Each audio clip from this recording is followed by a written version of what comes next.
Hello everyone, কেমন আছো সবাই? আশা করি সবাই খুব ভালো আছো এবং এগিয়ে যাচ্ছ নিজের জীবনে। আজ আমি একটা ইন্ডিপেন্ডেন্ট 2D অ্যানিমেশন শর্ট ফিল্মকে নিয়ে কথা বলবো, যার নাম হলো বাসা, দুটো চড়ে পাকা ছেলের গল্প। Directed, animated and produced by Anirban Paul. তাহলে আর অপেক্ষা না বাড়িয়ে লেট গেট স্টার্টেড। সে এক গায়ের কথা, সুখ দুঃখ শোক একাকার হয়ে থাকে কল্পনার লোক। Number 1, positive 2D animation. দেখো, সত্যি কথা বললে আমার ইন্ডিয়ান অ্যানিমেশন ভালো লাগে না, খুবই কার্টুনিশ এবং অ্যামেচারিশ লাগে। তাই আমি সবসময় রেফার করি জাপানিজ অ্যানিমে দেখা। But this short film is fab. আর এটা শুধু আমি বলার জন্য বলছি না, it's a hand drawn digital animation film. আর একা এরকম একটা শর্ট ফিল্ম বানানো সত্যি অনেক ট্যালেন্ট লাগে, অনেক ডেডিকেশন লাগে, একটা ধক লাগে, যেটা কত যে মুশকিল, কত যে টাইম টেকিং তোমরা আন্দাজাও করতে পারছো না। ভাবো, একটা শটে আমরা দেখছি যে একটা ক্যারেক্টার পয়েন্ট এ থেকে পয়েন্ট বিতে যাবে। এবার যদি ডাইরেক্টর এটা 24 FPS-এ করছে, তাহলে তাকে 24খানা ফ্রেমস ড্র করতে হবে ওই ক্যারেক্টারটাকে এ থেকে বি নিয়ে যাওয়ার জন্য। FPS means frames per second, এবং এটা পার্সোনাল চয়েস। কেউ 24 FPS-এ করে, কেউ 30 FPS-এ, আবার 60 FPS-এ, এবং এছাড়াও আরও FPS হয়। এবং এই ফিল্মে ছোট ছোট ডিটেলস যেভাবে ড্র করা হয়েছে, এর কালার্স, এর shades, I just love it. I love it. Number 2, positive reference of Satyajit Ray.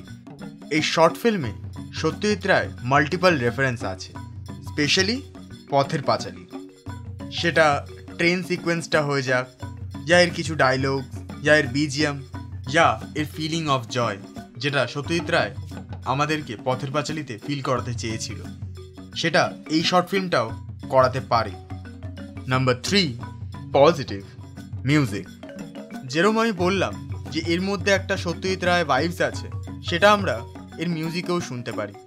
এর মিউজিকে যেমন সেতার, ড্রাম এবং ফ্লুটের ইউজ করা হয়েছে, সেটা শুনতে খুবই মিষ্টি লাগে, খুবই সুন্দর। এর মিউজিকের কাজ করেছে মল্লিক ইউসুরজা। Number 4, positive story and moral. এই ফিল্মের screenplay is very beautifully written.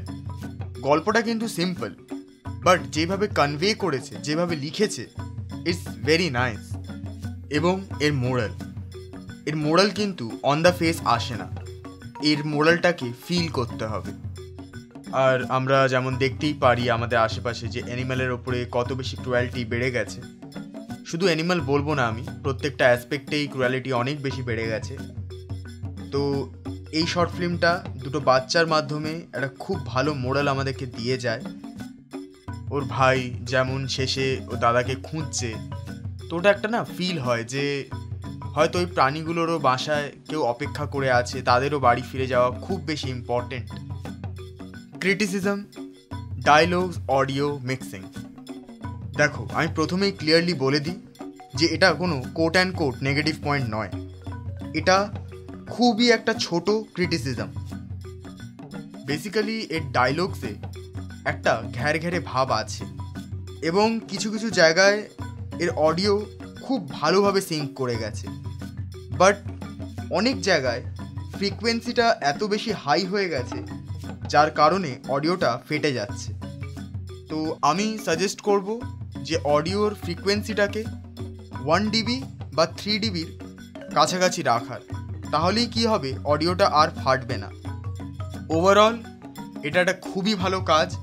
আর আমি যেমন বললাম যে আমি ইন্ডিয়ান অ্যানিমেশন পছন্দ করি না, বাট ইন্ডিয়ান অ্যানিমেশনের পছন্দের মধ্যে একটা পড়ে অর্জুন দ্য ওয়ারিয়র প্রিন্স। এই ফিল্মটাও সেই খাতায় নাম লিখিয়ে দিয়েছে। আমার এটা খুব ভালো লেগেছে, আই লাভ ইট। আমি দেবো এই শর্ট ফিল্মটাকে 4.5 স্টার। এবং আমি প্রত্যেককে বলবো যারা এই ভিডিওটা দেখছে যে অনির্বাণ চ্যানেলে যাও, তোমরা কন্টেন্টটাকে ওয়াচ করো। এই শর্ট ফিল্মটা প্রচুর অ্যাওয়ার্ড জিতেছে, আমি বলছি তোমাদের ভালো লাগবে। এবং আমি লিঙ্ক ডিসক্রিপশানে দিয়ে দিচ্ছি। কেন কি আমার মনে হয় ট্যালেন্টেড মানুষদের সাপোর্ট করা উচিত। কেন কি তোমরা যদি একটুখানি চোখ ঘুরিয়ে আশপাশে দেখো তাহলে বুঝতে পারবে যে ট্যালেন্টেড মানুষরাই কিন্তু পিছিয়ে যাচ্ছে। So support the talent. আর আমার তরফ দিয়ে আজকের জন্য এতটাই। ভিডিওটা ভালো লাগলে লাইক, কমেন্ট, শেয়ার আর সাবস্ক্রাইব করতে ভুলবে না। হর হর মহাদেব।